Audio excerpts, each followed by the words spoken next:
Method जब choose कर रहे हैं या पढ़ाने की तकनीकें चूज करते समय या चुनते समय कौन सा सबसे महत्वपूर्ण ऑप्शन है? डेवलपमेंट इज यानी अलग अलग तरह के बच्चों को पढ़ाने के लिए कौन सा मेथड चुनना सर्वश्रेष्ठ होगा? पहला ऑप्शन है development is influenced solely by biological maturation, so teaching strategies should be uniform. Uniform सिर्फ कपड़ों में अच्छी लगती है, मैं बार बार आपको बात कहूंगी कि कौन बच्चा किस घर से आ रहा है कोई फर्क नहीं पड़ता, ये यूनिफॉर्म का फायदा है एक, है ना? अमीर है गरीब है, किस जाति संप्रदाय कहां से आ रहा है, कुछ फर्क नहीं पड़ रहा, यूनिफॉर्म सबके लिए सेम होती है। स्कूल में व्हाइट शर्ट है तो व्हाइट शर्ट, ब्लू स्कर्ट है तो ब्लू स्कर्ट, या ब्लू पैंट है तो ब्लू पैंट, सबके लिए है वो यूनिफॉर्म, वहां पे अच्छी है। लेकिन यूनिफॉर्म मेथड में, पढ़ाने के तरीकों में यूनिफॉर्मिटी नहीं होनी चाहिए, क्योंकि हर बच्चा अलग है, तो डिफरेंट मेथड्स का इस्तेमाल करिए। तो ये तो हो गया गलत। और सिर्फ हेरिडिटी निर्धारित करती है।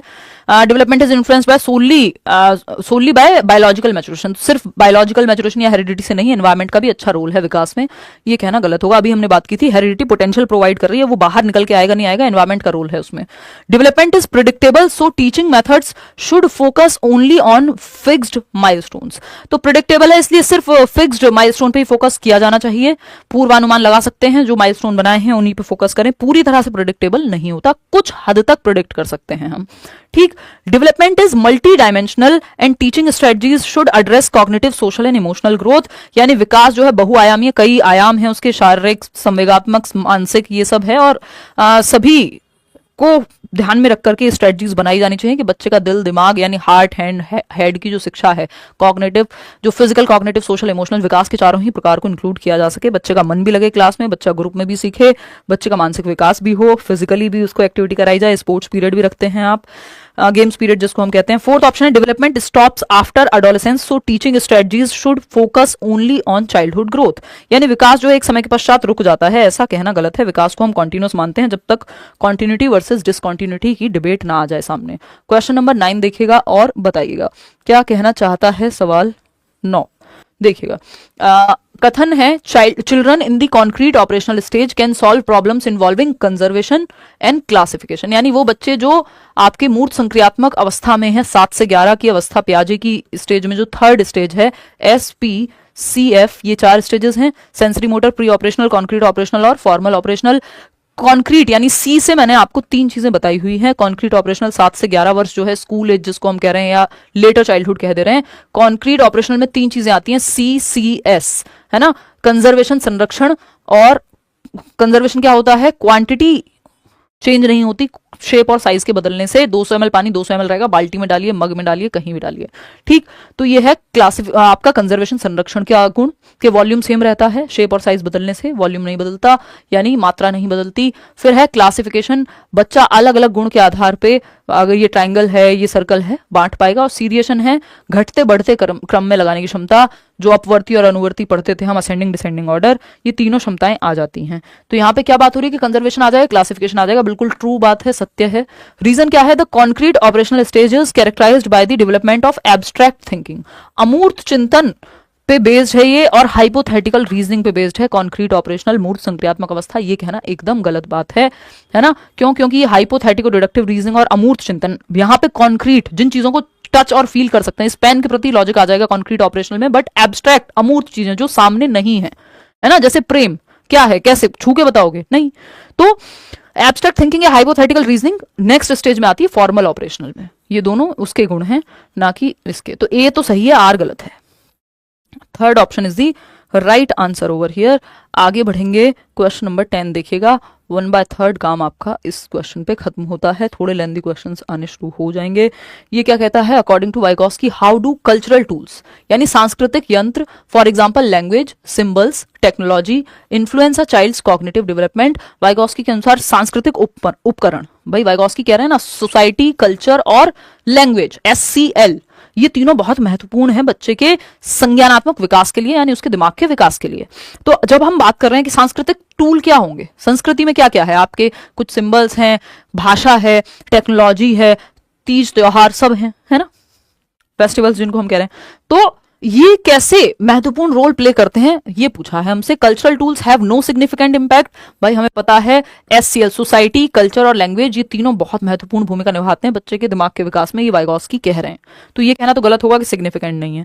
Cultural tools act as aids that extend a child's cognitive development या cognitive abilities, allowing them to solve more complex problems and engage in higher order thinking. सांस्कृतिक उपकरण जो है, ये भाषा हो, प्रतीक हो, प्रौद्योगिकी हो, टेक्नोलॉजी, और टेक्नोलॉजी के माध्यम से तो सीख रहे हैं आप कहीं ना कहीं देखा जाए तो, और मैं भाषा का भी इस्तेमाल कर रही हूँ, तो ये सब टूल्स हो गए, है ना। अलग अलग संस्कृति में अलग अलग भाषाएं होंगी, जिससे उन्हें अधिक जटिल समस्याओं को हल करने में उच्च क्रम का चिंतन डेवलप होगा, हायर ऑर्डर थिंकिंग आपकी विकसित होगी। जब आप पढ़ रहे हैं, किसी से कोई बात सुन रहे हैं, है ना, इन सब का सिंबल्स का यूज कर रहे हैं, तो संज्ञानात्मक विकास होगा। बात तो सही है। फिर भी थर्ड ऑप्शन देख लेते हैं। Cultural tools limit cognitive development by focusing children's attention on memorising facts. रटने की बात वाइगॉस्की कभी नहीं करेंगे।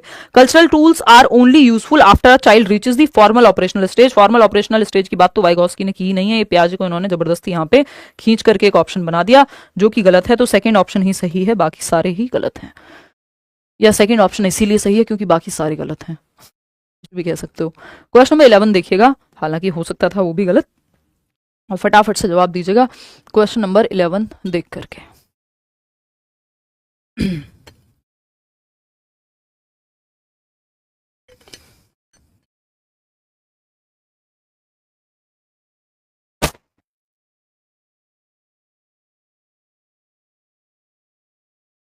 बढ़ेंगे अंशु, ये देखो किन टॉपिक्स में स्कोर नहीं कर पा रहे हो, मॉक में नंबर अपने आप बढ़ जाएंगे। जिन टॉपिक्स के क्वेश्चन आपसे सॉल्व नहीं हो रहे उनको देखो पहले, है ना।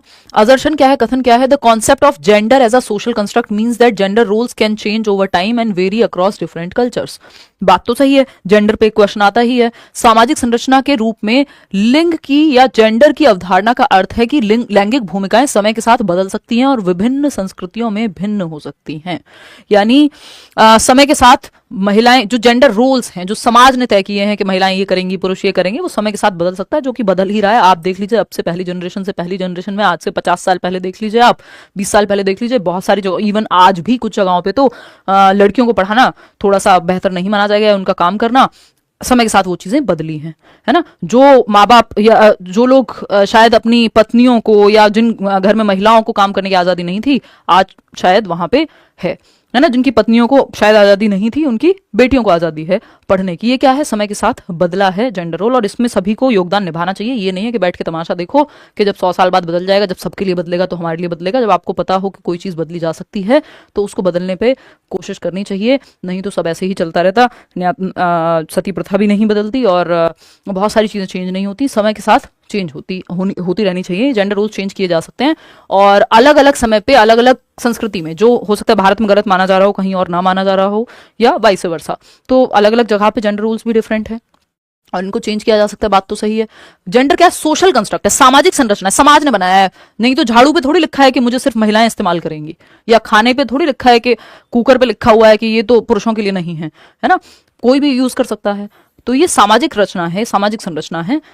रीजन क्या है ना, इसका रीजन क्या दिया इन्होंने, gender roles are universally fixed and any difference in roles between societies are the result of biological factors. कि दुनिया भर में जो लैंगिक भूमिकाएं हैं वो सार्वभौमिक हैं, फिक्स हैं, और समाज के बीच में जो भूमिकाओं को कोई भी अंतर जैविक कारकों का परिणाम है। यानी बायोलॉजी ने कहा है हमें, जी नहीं, बायोलॉजिकली बहुत ही अलग तरह के डिफरेंसेस हैं। कि महिलाएं जो है बच्चों को जन्म देंगी, ये बायोलॉजिकल डिफरेंस है, इसका जेंडर रोल से कोई लेना देना नहीं है।